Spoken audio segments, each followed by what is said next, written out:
Bienvenidos, friends and fam. I'm Tina, and I'm joined by my handsome husband, Henry, and we're the High Ground. This is our first video in quite a while, and we're sorry for not posting much, but this year was so filled with many wonderful moments and life events, we couldn't help but put the High Ground on the back burner. We traveled a lot. We got married in LA, our batch party in Vegas. We went to Costa Rica for a honeymoon. We went to June Lake with friends. We went to SF for a concert. We were just all over the place. Yeah, we definitely were. And we also did a lot of work at home too. Mm-hmm. We built some closets. We painted some rooms. That's right. Yes, we did a lot of work for our home. Yeah, so we've been busy. We have been busy, but we're happy now to come out with this video of our top 10 favorite movies of 2023. Because we still went out to the theaters and watched the movies we anticipated, some movies we thought looked good, and we're happy to share this with you today. But first, just a reminder, this list is our personal favorites and those we consider the best. Maybe your favorites aren't on here, and so if you have some that we don't list, definitely drop some comments down below. We want to hear from you. I think we should start with some honorable mentions, and then we'll get to our list. Yeah, for sure. Our honorable mentions, these are movies we had a lot of fun with. Some that surprised us in theaters too. The Teenage Mutant Ninja Turtle movie, Knock at the Cabin, Wonka, Talk to Me, and Susume. They were all great. Yeah. They were fun. They all had their pros while watching it. All of those we do recommend that if you have time to check those out. But now we're moving to our top movies of the year. So let's start with number 10. Number 10, Megan. A surprising hit, one that I would have seen being on our least favorite movies of 2023. I was not excited to watch that because it looked dumb. Yeah, from the trailers, it looked ridiculous. But we went and we had a lot of fun. Yeah, we had a lot of fun. It was probably one of the best premiere showings that we saw this year on a Thursday night. The crowd was really into it. I thought, as an avid horror, enthusiast, I thought, beginning of January, that's normally where they just throw their garbage movies. But no. And here's Megan, and it looks terrible, but no, we had a great time. We had a great time. The story was simple enough, but I think what made it fun was its twist on humor and horror. Yes. and I think the character is so iconic. Like, it's image, right? Megan as an image, and her costume and her eyes, like, it's very iconic. And you saw tons of people dressed up as Megan for Halloween. Their promos and their marketing was amazing. And so Megan was very surprising, and that's why it's landed in our top 10. Not only was it fun, but it was a slasher. Yeah. There was some good kills in there. There were, yeah. And it was simple enough that anyone could follow along. So Megan is our number 10. At our number 9 is Barbie. Yeah, speaking of iconic. Absolutely. They took an iconic symbol and made a movie that I think kind of transcends like its message in a way. Like, it kind of transcends the movie theater because it really was trying to tell you something. Yes. Obviously, it's for women, but I think everyone who went out to watch Barbie had fun. There were moments for both men and women and kids. It was a twist, I think, of not just your regular movie, but also a little bit of a musical in there. Most definitely. And I think the filmmakers for Barbie, they probably could have had an easy escape of being, this is just a product tie-in, let's just make your most generic movie. But I think, like you said, their biggest thing is their message and how they executed it, and how the actors and the choreographers, everybody bought in and were really supportive of this film. Absolutely. And probably had one of the best supporting role actors in the whole of 2023 with Ryan Gosling playing Ken. And I think you just gotta give the man his Oscar. Give him his props, because he did an amazing job at being such a comedic character. But I also have to give props to Barbie's set pieces and their costume, because I think that also added to its surprising success. I mean, everyone thought Barbie was going to be good, but I don't think they thought it was going to be this good. Yeah. And it is this good. And so Barbie's our number 9. Moving on to our number 8, Killers of the Flower Moon. Killers of the Flower Moon was just an intense experience. Not only because of the story they're telling you, of its historic background, because it is based on a true story. Mm-hmm. But it was so beautiful with so much bad stuff happening throughout the story and with the characters and side stories, you know, it was still very pleasing to watch. Yes. Like very picturesque. The costumes were very, very gorgeous, but the actors and actresses did an amazing job. Like it's not just the story, the set, the costumes, but the actors and actresses, they all did an amazing job that kind of like set the tone. Yes. For how do you even say, like, it's a very serious film. It is a 3.5 hour long movie, but the one props that I can give to it is that it didn't feel. It did not feel like a 3.5 hour movie. No, it didn't. It didn't, because even if the pacing wasn't fast, each moment felt very relevant. It felt like it added to the story. And I remember having to go to the bathroom like halfway through, and I was like, I need to hold it because I don't want to miss anything. Something always happens. There's always something to watch. If it's not the dialogue, it's the visuals that just add to the story. Yes. Moving on to our number 7, Guardians of the Galaxy 3. It is probably a nice ribbon on arguably the best trilogy in the MCU. Guardians of the Galaxy 3 really puts a lot into the characters that you've now grown with for 3 movies. Even more, because you have a bunch of other side movies in the MCU where you see these characters and learn more about them. And right. I think this one you really see all the, not only how Peter has been affected, but by how the rest of the Guardians have been affected by everything that they've gone through together and sometimes even alone.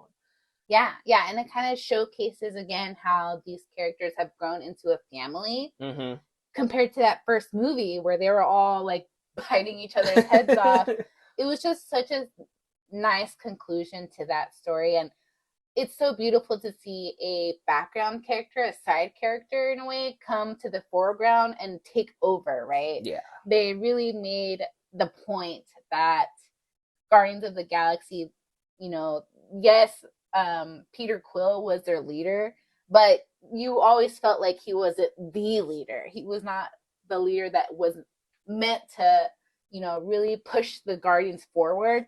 And I love how Rocket came into this movie. Not only did we hear his story in such a nice and very sentimental way. Like I remember crying in some of those moments, but he was always that force that pushed the Guardians forward and kept them together. And that's what this movie made a point of showing. And I love to know that they gave us that little extra scene at the end that really showed again how it works, that Rocket really is that glue that stuck them together. No matter who's part of the Guardians of the Galaxy, they're always going to be out there saving the world and kicking ass. So now on to number 6, Creed 3.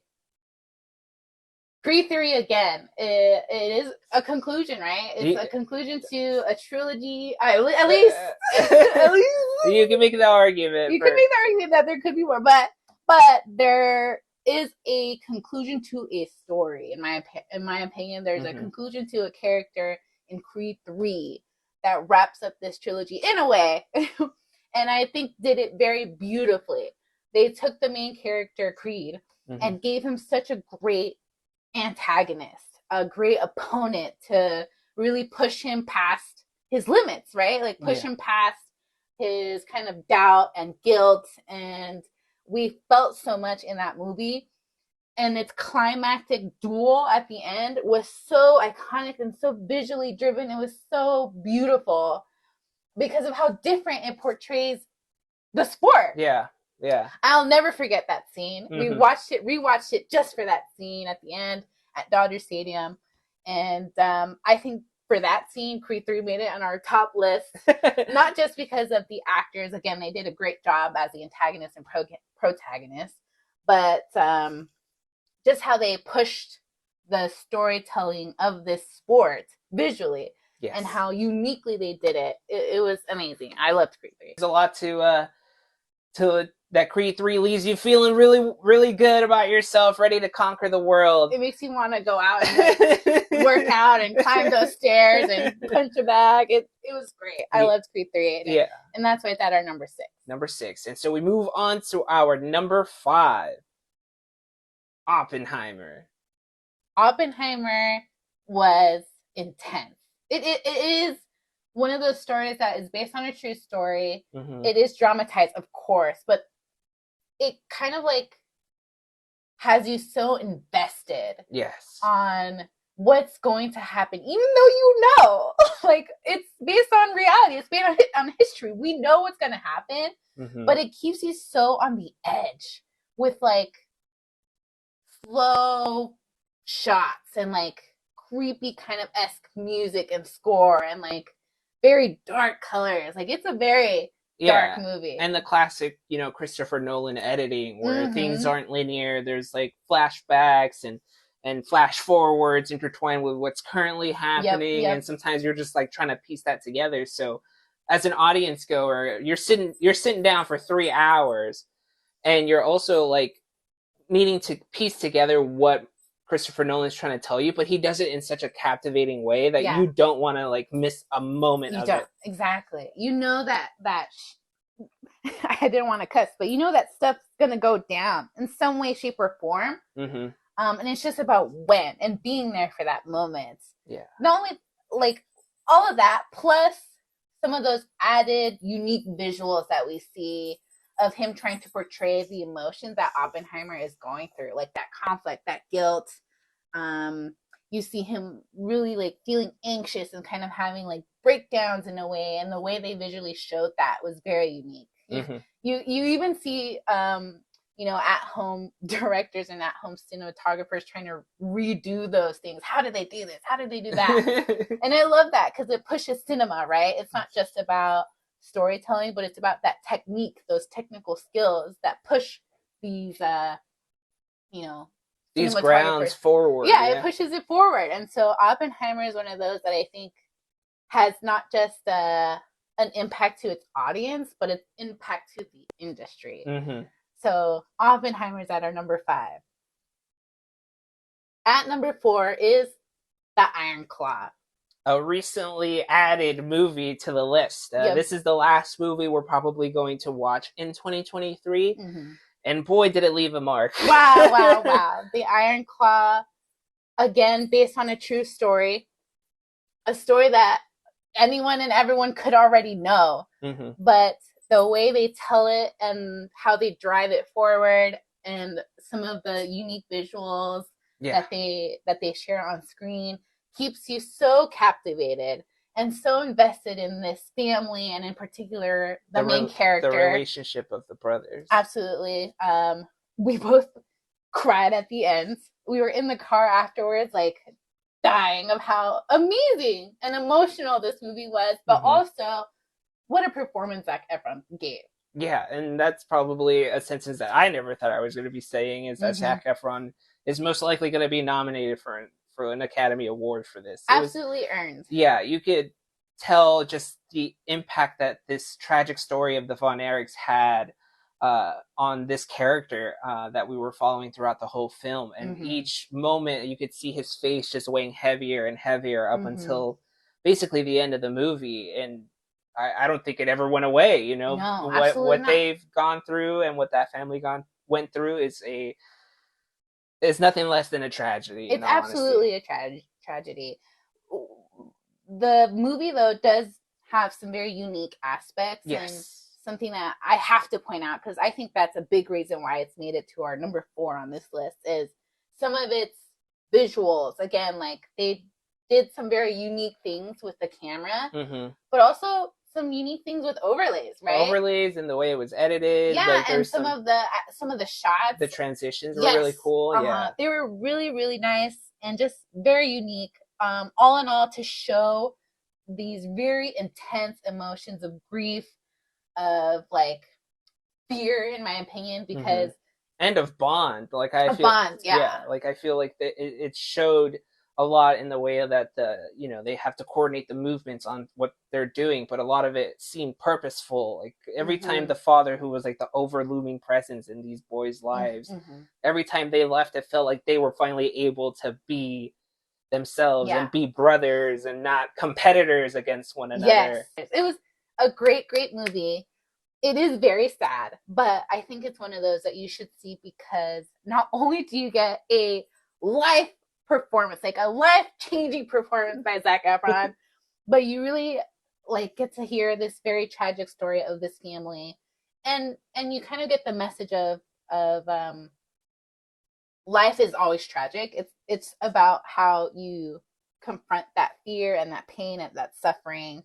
And I think that's something that Zac Efron did very well at the end, where he went through so much each and every time, but he was still able to sit there with his sons and look ahead and keep moving on. And I think that's what the Iron Claw is really trying to say. And it really nailed down. Absolutely. And moving on from our number 4, we're going on to our number 3, John Wick 4. John Wick 4, the series that we didn't know we needed, but here we are. Each time I walk into a movie theater to watch a John Wick movie, I'm like, how can they top themselves? They've done it all. Like, they've even changed the action genre completely, and they outdid themselves with John Wick 4. I consider, again, with similar to Guardians of the Galaxy, a nice bow on top of a lovely present that is this John Wick series. I don't think they're probably going to make more because it makes a lot of money. Yes. But for story's sake, we can go ahead and end it here, and all 4 would make it into the action genre Hall of Fame. Yeah, absolutely. John Wick 4. Yes, obviously it's similar to the other John Wicks. There is a formula to it, sure. But the way it's shot, the way the action is done, how the choreography is done, the lighting, the sequence, the way the action changes too, because you get different forms of fighting. Yeah. Based on the location that there are. Exactly, and based on the weapons around. It's intense, it's adventurous, it's amazing. John Wick 4 is definitely a movie that you have fun with, but there's also very beautiful shots in there. Yes. Like, the set pieces, the locations were so gorgeous. It's almost insane to think, like, if you go visit Paris, for example, you'll definitely see these scenes, and you're gonna be like, how did they even do this here? Like, how did they shoot this here? And that's, I think, what makes it super amazing. John Wick, all of the John Wick movies, but this one in particular, takes some really insane scenes and insane, like, fighting and sequences and cars and all of that, and just propels it up. Just amplifies it, and you're just happy they did. Like, absolutely. It's a fantastic movie. I'm totally happy and confident with it being in our number 3. This is one that if you haven't seen it, and you're just like having a good time watching a movie, please go seek out John Wick 4. Absolutely. On to number 2 is Spider-Man Across the Spider-Verse. There's just everything to say about this movie. Like, there's just put everything that we've said that's good about all of these movies and just put it in one. It's Spider-Man. It's Spider-Man Across the Spider-Verse. Let's be clear here. We had a tough time, like, on its placement in our list, because we have to acknowledge that it's part 1 of 2. It's not a complete story yet. It's not a complete story, but this part 1 was so much fun. It was so beautiful. It was very emotional, the way they showed the other universes, because that's really the unique part of this movie. We not only see Miles' universe, but we see Gwen's and we see others. Yeah. And each told and shown in such a different way. It's so beautiful. But the story is also very intense. It pushes Miles to really kind of reflect again on himself and why he's doing this to begin with, but also pushes the kind of trope of multiverse type of movies, right? Because like, they're telling us that there's always an event that has to happen every time. And I love that Miles is this one character that says, nah, and I'm going to prove you wrong. Yeah. This is part 1. So we don't even know what part 2 looks like yet, but that's his whole mission now, proving them wrong, that this is not going to happen to me. And he's just this anomaly out there. Yeah, yeah. And I agree with everything you said. I don't even know what else I could add. Like, this movie is just, to me, the first Spider-Man Into the Spider-Verse, I thought it couldn't be topped. Like, it's the best movie I had seen in a really long time, where it just left me jaw dropped. Like, I need to go watch this again. And Spider-Man Across the Spider-Verse, although my argument has always been it's not a full story yet, as we just said, it's, if they continue like this to conclude it well with the third film, it's just gonna be, it's gonna be on an upper echelon. Like, this movie is so good. Musically, it's there. Artistically, it's there. The direction is great. The story is great. Like, they have it all, and they got us. They got us. So we're waiting for the third one. There's not much else we can say, but no, but definitely go watch. Check it out. If you haven't already. I mean, come on. But the next movie is one that I don't think everyone really knew about, heard about, and probably won't catch in theaters. But our number 1 movie of 2023 is Godzilla -1. Whew. Whew. What a movie. What a movie. What a film. Like, everything you just said for Spider-Man, except the animation part, I guess, all apply to Godzilla. Wow. It really proves that you can tell a very emotional story along with this super intense like, monster that drives the plot forward, right? 100%. Yeah, I think that's the formula, like you're saying, is like that American driven Godzillas are very much using the human characters as just fodder. Like, they're just gonna get stomped out by Godzilla. Exactly. Who cares, right? Just let them say whatever they want to say. But like, you nailed it right on the head. This movie, the characters, you're rooting for them. The main character, he is so complicated. He's so driven by just life. Like, he just needs to stay alive. That's one of the last things that he heard from his mom. Stay alive, basically. But just because you're alive doesn't mean you're living. And I think that's what drives this character forward. He wants to stay alive, but doesn't understand that he's not living until his partner comes along and shows him that there's more to life than just surviving. Yeah. He is so traumatized, conflicted, guilt-driven, and that all comes across on screen. Every time we see him, you know that there's like demons behind him, right? Yeah. On his shoulders. He's carrying so much. And then there's moments where you see him smiling and laughing and like he's finally moving on, and then bam, here comes Godzilla. And great transition there, Dorian, because as much as the human characters really draw you in and keep you in this movie, holy hell does Godzilla fucking just take off. So his score also, I couldn't help but compare it to Jaws, because again, there is some kind of like build up to him showing up, and his score every time that follows him, it was just amazing. Like, I loved the music overall of this entire film, but the score that follows Godzilla, I think is very iconic. Yeah, the Godzilla theme. Yes, it's so iconic. I have to mention the last scene because I bawled my eyes out of how beautiful it is. Because I go back to, there's more to life than just surviving. And the main character really doesn't register that until that end. And the whole climax of the movie is so intense. It's so action-y, and it's so like it's earned. It's an earned. It's so earned. Yes. It's so earned. Godzilla -1 is our best movie of the year. It deserves, honestly, everyone to go watch it. Everyone can experience Godzilla and still feel this emotion and still have fun with the action and still appreciate Godzilla on screen and follow along with the story. It's amazing. It's our #1 movie of the year.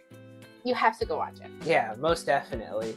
And that wraps up our 2023. We have a lot to look forward to in 2024. A lot of great movies that are up for slate. So we're looking forward to that. We're also going to be hopefully posting a lot more videos in 2024. Yeah. There was a lot that happened this year, so we thank our friends and our family and our fans here on YouTube that stick around with us and hear us talk about movies, and hopefully we get to play a couple more video games with you guys. So we do have a lot planned for 2024. It's just hoping that us lazy bums execute that. I know. So definitely like, share, and subscribe if you like to hear from us. If you want to talk more movies and TV with us, we absolutely need your encouragement. We appreciate you seeing you on YouTube, following along with us. Definitely recommend movies for us in 2024. Drop some comments, because there's plenty to look forward to. Yeah. Thank you so much for an amazing year to all of you, especially you, darling. Yeah, darling. Thank Thanks you for an a good amazing year. We had a lot of fun. It was stressful at times, but all worth it. And Happy New Year to everyone. We hope you have a great and safe Happy New Year's. Yeah. And see you guys in 2024. Bye.